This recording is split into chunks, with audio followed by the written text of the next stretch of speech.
احتجاج نہ احتساب۔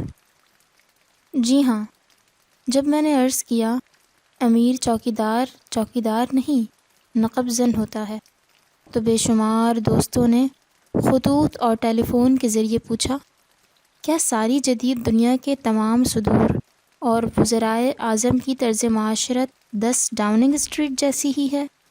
کیا تمام امیر ممالک کے حکمران برطانوی وزیر اعظم ہی کی طرح کنجوسی کی زندگی گزار رہے ہیں؟ تو یقین فرمائیں، جوں جوں یہ سوالات میرے دماغ سے ٹکراتے گئے، مجھے جدید دنیا کے بڑے بڑے حکمرانوں کی ذاتی زندگی کی بے شمار محرومیاں، کمیاں اور کمزوریاں یاد آتی رہیں۔ مجھے فیلڈ مارشل منٹگمری یاد آیا، جنگ عظیم دوم کا سپریم کمانڈر، جس کی کمان میں اتحادیوں کی فوج نے نازیوں کی پھیلتی ہوئی آگ بجھا دی، جس کے احکامات نے جاپان جیسی طاقت کو گورے سپاہیوں کے قدموں میں سرنگوں ہونے پر مجبور کر دیا، اور جس کی جنگی حکمت عملی آج بھی دنیا بھر کے عسکری نیبلز کا حصہ ہے۔ جب یہ جنرل ریٹائر ہوا تو اس کے پاس رہنے کے لیے ایک فلیٹ تک نہیں تھا۔ وہ کبھی کرائے پر اس گلی میں رہتا اور کبھی مالک مکان سے لڑ جھگڑ کر کسی دوسری جگہ جا ٹھکانہ بناتا۔ جب یہ نقل مکانی اذیت دینے لگی تو وہ وزیر اعظم کے پاس گیا۔ ملک کے آئینی سربراہ نے 10 ڈاؤننگ اسٹریٹ کے گیٹ پر دنیا کے عظیم سپہ سالار کا استقبال کیا، اسے نہایت عزت و احترام سے دفتر لایا، کرسی پر بٹھایا اور خود احتراماً اس کے سامنے کھڑا رہا۔ چند فقروں کے تبادلے کے بعد وزیر اعظم نے تکلیف کرنے کی وجہ پوچھی تو فیلڈ مارشل نے بریف کیس کھول کر ایک درخواست وزیر اعظم کے سامنے رکھ دی۔ وزیر اعظم نے ٹیبل لیمپ جلایا، چشمہ ناک پر درست کیا اور درخواست پڑھنا شروع کر دی۔ درخواست میں فیلڈ مارشل نے دوسری جنگ عظیم میں اپنے کارنامے گنوانے کے بعد حکومت سے درخواست کی، میرے پاس رہنے کے لیے گھر نہیں ہے، میں بہت بوڑھا ہو چکا ہوں، بار بار گھر نہیں بدل سکتا، مہنگائی بھی بہت ہے، کرایہ نہیں دے سکتا، لہٰذا مہربانی فرما کر مجھے ایک فلیٹ یا زرعی زمین کا ایک ٹکڑا الاٹ کر دیا جائے۔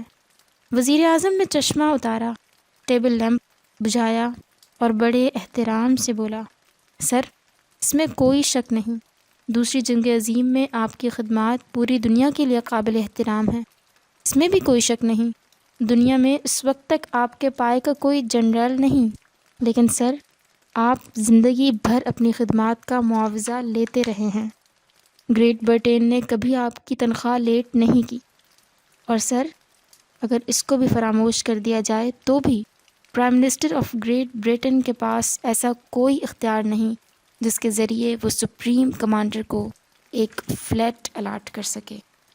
I am so sorry sir. ساتھ ہی وزیر اعظم نے ایڑیاں بجائیں اور بوڑھے فیلڈ مارشل کو اسمارٹ سا سلیوٹ پیش کر دیا۔ مجھے گولڈا مائر یاد آ گئی، اسرائیل کی وزیر اعظم گولڈا مائر، جس نے چند پہاڑیاں، تھوڑے سے بنجر چٹیل میدانوں اور دنیا میں بکھرے چند لاکھ لوگوں کو دنیا کی سب سے بڑی اقتصادی قوت بنایا۔ 73 کی یوم کپور جنگ سے پہلے جب ایک امریکی سینیٹر جو کانگریس کی کمیٹی آف آرمڈ کا سربراہ بھی تھا، اس سے ملنے اسرائیل آیا تو اسے سیدھا گولڈا مائر کی رہائش گاہ پر لے جایا گیا، جہاں امریکی سینیٹر ایک عام سی گھریلو خاتون کو دیکھ کر حیران رہ گیا۔ خاتون نے سینیٹر کا استقبال کیا اور اس کا ہاتھ پکڑ کر اسے سیدھی کچن میں لے گئی، جہاں اسے چھوٹی سی ڈائننگ ٹیبل پر بٹھا دیا گیا۔ گولڈا مائر نے سفارتی گفتگو کے آغاز کے ساتھ ہی چولہے پر چائے کے لیے پانی رکھ دیا، پھر ٹیبل پر آ بیٹھی اور امریکی سینیٹر سے جہازوں اور M16 کا سودا شروع کر دیا۔ بھاؤتاؤ اور ابتدائی شرائط پر گفتگو کے دوران ہی گولڈا مائر چپکے سے اٹھی اور پیالیوں میں چائے بھر کر لے آئی، ایک کپ امریکی سینیٹر کے سامنے رکھا اور دوسرے گیٹ پر کھڑے امریکی گارڈز کو پکڑا آئی۔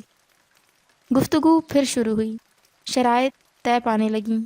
اسی دوران اس نے پیالیاں سمیٹی اور ٹوٹی کھول کر انہیں دھونے لگی، دوبارہ ٹیبل پر بیٹھی اور امریکی سینیٹر کے ہاتھ پر ہاتھ رکھ کر بولی، مجھے یہ سودا منظور ہے، آپ تحریری معاہدے کے لیے اپنا سیکریٹری میرے سیکریٹری کے پاس بھجوا دیجیے۔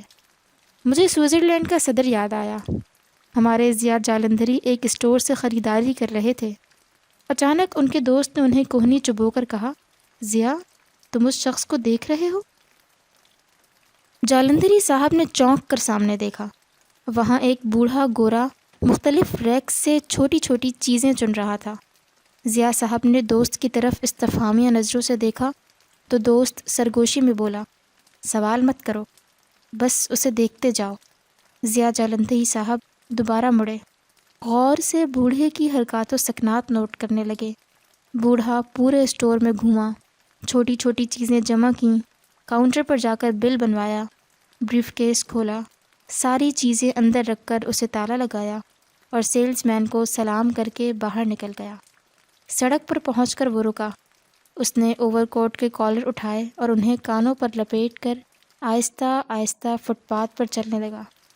جب وہ اسی طرح چلتے چلتے نظروں سے اوجھل ہو گیا تو ضیاء جالندھری صاحب نے دوست سے پوچھا، ہاں اب بتاؤ یہ کون تھا اور اس پر نظر رکھنا کیوں ضروری تھی؟ دوست مسکرایا اور پھر سرگوشی میں بولا، یہ بوڑھا گورا سوئٹزرلینڈ کا صدر ہے۔ ضیاء صاحب نے حیرت سے پوچھا، لیکن پروٹوکول کی گاڑیاں کہاں ہیں؟ دوست مسکرا کر بولا، پروٹوکول کی گاڑیاں تو رہیں ایک طرف، اس کے پاس تو اپنی گاڑی تک نہیں، یہ تو پیدل دفتر آتا ہے اور پیدل ہی واپس جاتا ہے۔ مجھے سویڈن کا اولف پامے یاد آ گیا۔ ہمارے الطاف گوہر جب ساؤتھ کے ایڈیٹر تھے تو اس کا انٹرویو کرنے گئے۔ دوران گفتگو لنچ کا وقت ہو گیا۔ اولف نے الطاف گوہر صاحب کو کھانے کی دعوت دی۔ گوہر صاحب مان گئے۔ وہ کرسی سے اٹھا اور انہیں ڈائننگ ہال میں لے گیا، جہاں ایک عام سی میز اور چند بے ترتیب کرسیاں پڑی تھیں۔ اس نے الطاف گوہر صاحب کو بٹھایا، الماری کھولی، اپنا ٹفن کیریئر کھول کر سالن پلیٹ میں ڈالا اور پلیٹ ٹرے میں رکھ کر الطاف گوہر صاحب کے سامنے کر دی۔ دوسرے ڈبے سے چند سلائس اور سلاد کے چند ٹکڑے بھی نکال کر ٹیبل پر سجا دیے اور پھر مسکرا کر بولا، ایڈیٹر شروع کرو۔ مجھے اندرا گاندھی یاد آ گئی۔ ہمارے شمیم قریشی صاحب پامسٹ ہیں، بنارس یونیورسٹی سے پامسٹری میں ایم اے کر رکھا ہے۔ نہرو خاندان سے بڑی دوستی تھی۔ جب اس سے ملنے وزیر اعظم ہاؤس گئے تو وزیر اعظم بھوجن کر رہی تھی۔ قریشی صاحب کو سیدھا ڈائننگ ٹیبل پر لے جایا گیا۔ ایک عام سی میز تھی جس پر پلاسٹک کی سستی سی شیٹ پڑی تھی۔ میز پر چینی کی درمیانے درجے کی پلیٹوں میں ابلے چاول، مسور کی دال اور ملی جلی سبزی تھی۔ شیشے کے دیسی گلاس اور ٹھنڈے پانی کا ایک سستا سا جگ تھا اور پرانے زمانے کا پنکھا چل رہا تھا۔ وزیر اعظم کے اشارے پر ایک ملازم نے قریشی صاحب کے سامنے چینی کی پلیٹ رکھ دی۔ مجھے لوک سبھا کا منظر یاد آ گیا۔ یہ گجرال کی حکومت کے خاتمے کا منظر تھا۔ میں نے دور درشن پر دیکھا، امریکہ تک کو للکارنے والی جمہوریت اور دنیا کے چند بڑے صنعتی ممالک میں شمار ہونے والے ملک کے نمائندے پنجوں پر بیٹھے تھے۔ ایوان کی چھتوں پر جالے لٹک رہے تھے۔ اوپر لمبے لمبے روڈوں پر تقسیم ہند سے قبل کے جہازی سائز کے پنکھے جھول رہے تھے۔ مجھے گوربا چوف یاد آ گیا، جسے ایوان اقتدار سے فراغت کے بعد ماسکو میں فلیٹ نہیں مل رہا تھا۔ ہاں، مجھے بہت سے غریب لوگ یاد آ گئے جو امیر ممالک کے غریب چوکیدار تھے اور جنہیں عوام نے اپنی حفاظت اور اپنے نظام کی حفاظت کے لیے ایوانوں میں بھیجا تھا۔ ہاں قارئین کرام، میں آپ سے پھر سوال کرتا ہوں، اتنے بڑے بڑے گورنر ہاؤسز، وزیر اعظم ہاؤس، ایوان صدر، پارلیمنٹ ہاؤس اور پرائم منسٹر سیکریٹریٹ کی موجودگی میں اس ملک کو غریب کہا جا سکتا ہے؟ اور اگر یہ غریب ہے تو پھر حکمران طبقے کو اس عیاشی پر ٹوکنے والا کوئی نہیں؟ خدا کی قسم، اگر صرف وزیر اعظم ہاؤس اور ایوان صدر کی ایک روز کی بجلی بچا لی جائے تو پنڈی بھٹیاں جیسے نصف درجن قصبوں کے پورے ماہ کے بل ادا کیے جا سکتے ہیں۔